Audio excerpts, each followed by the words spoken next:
আমি at present retire, but 26 years serve in Indian Army, Bofors unit.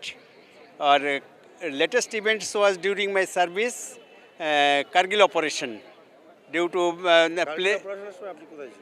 Daras location and Thasgao location, bottom part of Tiger Hill. আর ওখান থেকেই আমাদের firing support দিতে হয়েছে বিভিন্ন sector, Batalik, Tololing আর টাইগার হিল অ্যান্ড বিভিন্ন পার্টস অফ এলওসি। তো আর তারপরে তো আমি 2006-এ রিটায়ার করেছি। রিটায়ার করার পরে সেই তখন থেকেই এসে ভোটার লিস্টের নামটাম সব কিছু আছে, ভোটও দিচ্ছি, সব কিছুই আছে।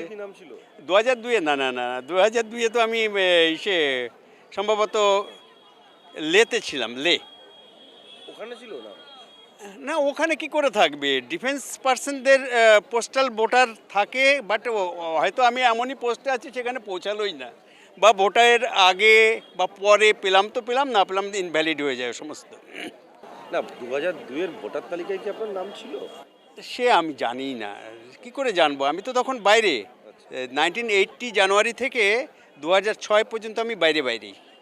আর কখন ভোট হয়েছে কখন কি, সেই জন্য তো আমাদের কখনো মানে ডিফেন্স ছুটিও দেবে না, বা আমাদের রোলেই থাকতে হবে সবসময়। এসআইআরে হেয়ারিং, আর এই হেয়ারিংয়ে আমি যাই, আর এই ডকুমেন্টস সব নিয়ে এসেছি।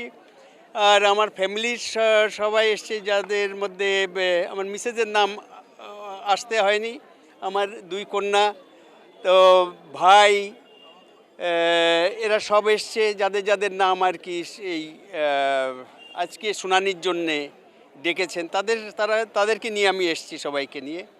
আপনার পরিবারের অন্যদের সকলকে ডেকেছেন? হ্যাঁ, অন্যদের সকলকে। আপনারও কি হেয়ারিং এ নাম পড়েছে? হ্যাঁ, আমার নামও পড়েছে, তো ওই জন্যই এসছি। আর এই সব পার্সোনাল ডকুমেন্টস সব ক্যারি করেছি। বলবেন এখানে আমার বলার আর কি আছে, মানে গাড়ির হ্যান্ডেল যার হাতে, সে যেদিকে ঘোরাবে সেদিন ঘুরতে হবে, আর কি।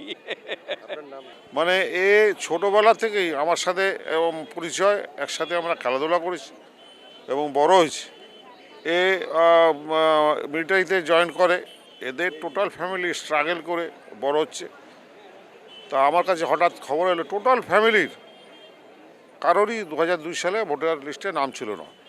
আমরা জানি 2002-এ এসআর যেটা হয়েছিল, সেটা বামপন্থীরা ক্ষমতায় ছিল, প্রতি বুথে বুথে এই ধরনের ডানপন্থী ভোটার ওরা আইডেন্টিফাই করে, যারা ওদের সাথে থাকতো না, 30টা থেকে 50টা করে প্রতি বুথে ভোটারদের নাম বাদ দিয়েছিল।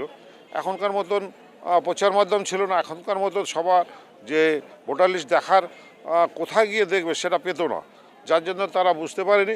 2004-এ ভোট দিতে গিয়ে অনেকে দেখছে তাদের নাম নেই, পরবর্তীকালে আবার তারা দৌড়াদৌড়ি করে সে নাম তুলেছে পুরনো ডকুমেন্টস দেখিয়ে, কিন্তু 2002-এ বাদ থেকে গেছে। এবং এটা যারা করেছে সেই সময় বড় অপরাধ করে, যারা সত্যিকারে ভারতীয়, তারা ভারতীয় প্রমাণ দেওয়ার জন্য লাইনে দাঁড়াতে হচ্ছে, এটা দুঃখজনক। যেখানে কার্গিল যুদ্ধ হয়েছে তারা, হ্যাঁ সেটাই, কার্গিল যোদ্ধা, সেও এসে দাঁড়াতে হচ্ছে। সে শুধু না, টোটাল ফ্যামিলি। এবং যেদিন শুনেছি নিজের বাজে লেগেছে, কিন্তু কিছু করার নেই, এখানে দাঁড়াতেই হচ্ছে তাদের সবাইকে।